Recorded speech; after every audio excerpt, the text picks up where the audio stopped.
Beloved hearts, for so long humanity has looked toward the heavens in search of the divine. We have lifted our eyes upward.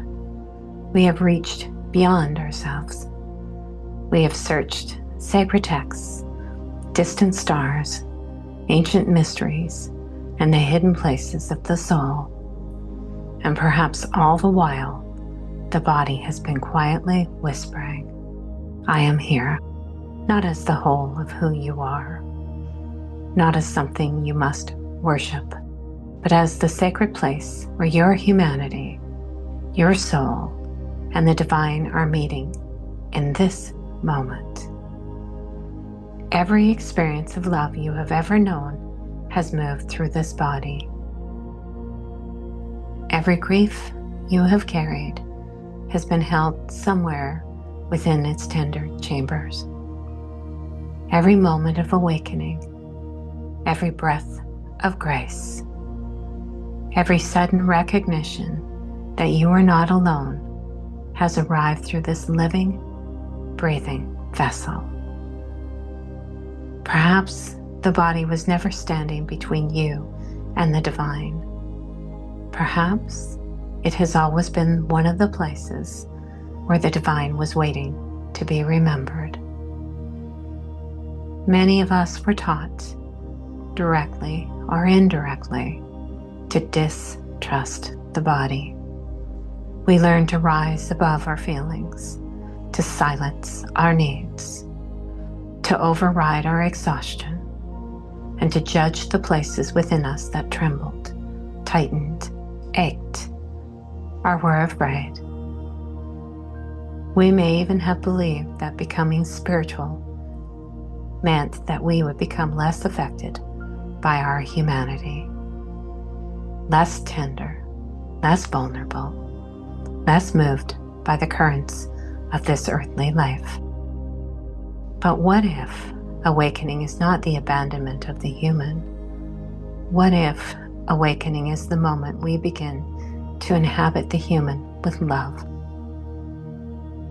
The body carries stories that the mind may not yet know how to tell. A sound may cause the heart to race before we even understand why. A certain expression may awaken an old fear.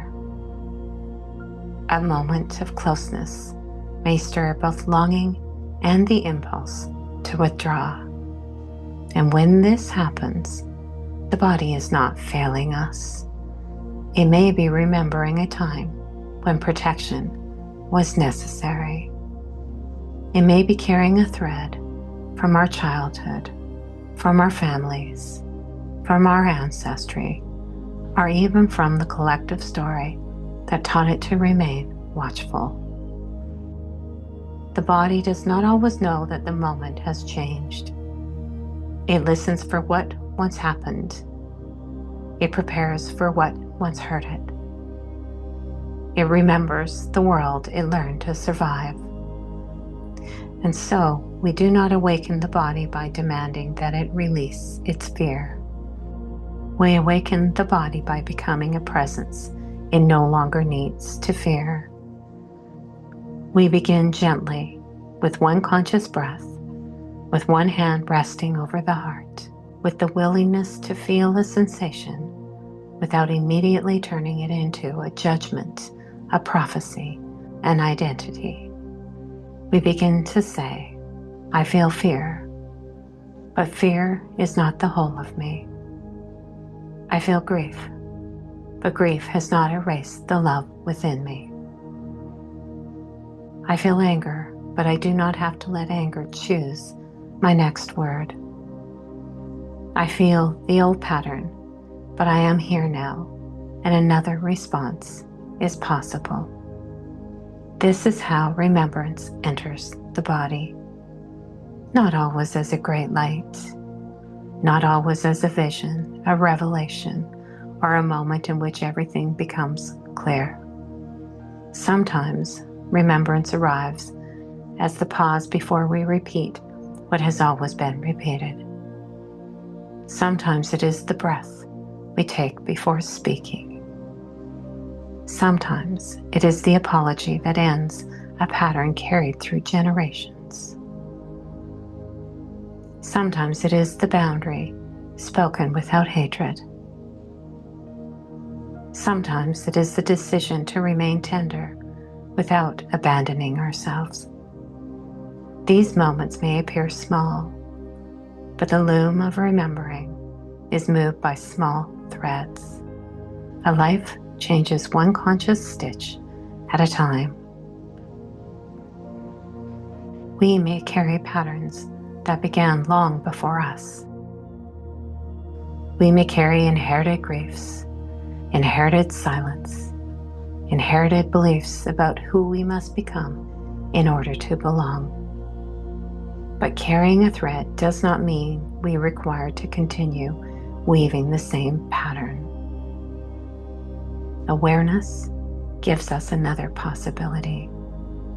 Compassion loosens the knots. Presence creates space around what once felt inevitable. And love, not love as sentiment, but love as the living intelligence, begins to teach the body that it no longer has to inhabit every moment as though the past is happening again.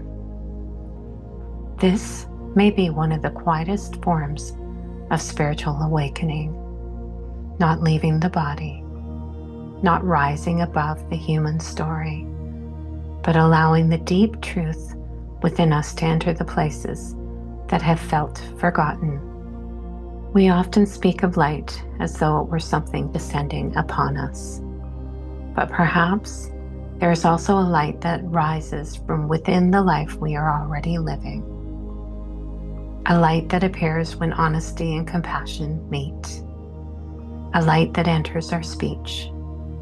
A light that becomes visible in the way we hold another person's pain. A light that remains when we are disappointed, misunderstood, or afraid. A light that does not ask us to become extraordinary, only present. Perhaps the truest measure of awakening is not what we experience in our most luminous moments. Perhaps it is what becomes possible through us in the ordinary ones. When the dishes must still be washed, when the difficult conversations must still be entered, when grief visits again, when someone doesn't respond as we hoped they would, when the old wound asks us to believe nothing has changed. Can the light stay even then? Can love remain without becoming passive? Can truth remain without becoming cruel? Can tenderness remain without becoming self-abandonment? Can we inhabit the body without allowing every sensation to become our ruler? This is not a small spiritual practice. This is the sacred work of embodiment, to become more fully human without forgetting the eternal, to become more deeply present without losing the vastness of the soul, to let the divine move not only through prayer and meditation, but through our choices, our relationships, our voices, our hands, and the way we meet the world.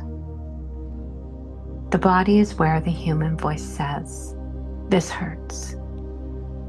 The soul voice says, "There's something here asking to be known." And the divine voice whispers, "You do not have to leave any part of yourself behind to return to me, beloved." Here, within the quiet loom of the body, these voices are not enemies. They are threads. The human thread carries tenderness and need. The soul thread carries meaning and remembrance. The divine thread carries love that has never once withdrawn. And breath by breath, they are woven together. Not into someone untouched by sorrow or limitation, but into a person who is increasingly able to remain present within life without being entirely carried away by fear. A person whose light has become more than an experience. It has become a way of being. Beloved heart, you do not need to force your body to become light. You do not need to escape your humanity in order to prove your divinity. Perhaps you are simply being invited to return to the living temple of your own being with greater tenderness than you have ever brought before.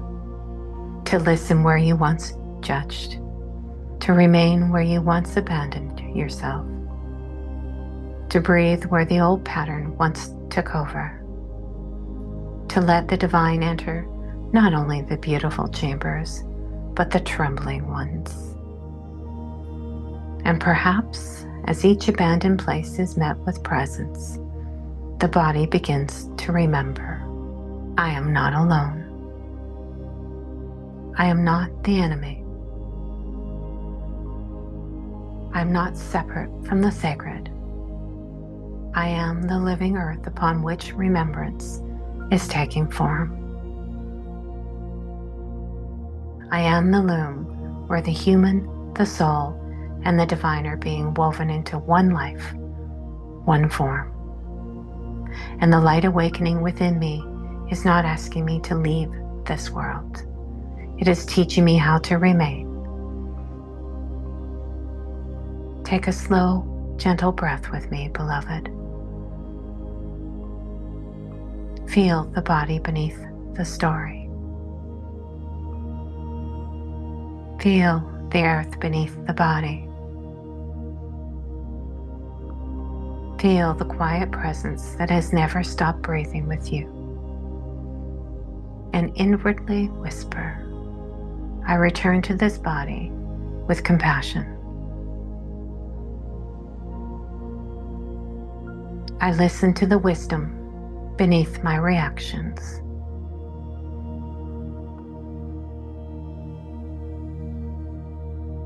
I allow love to become embodied through me. Human, soul, divine. 3 sacred threads, 1 living loom, 1 breath of remembrance, and 1 light, quiet, faithful, and tender enough to stay. And as we come to a close, I send you love, I send you peace, and I send you blessings. Namaste.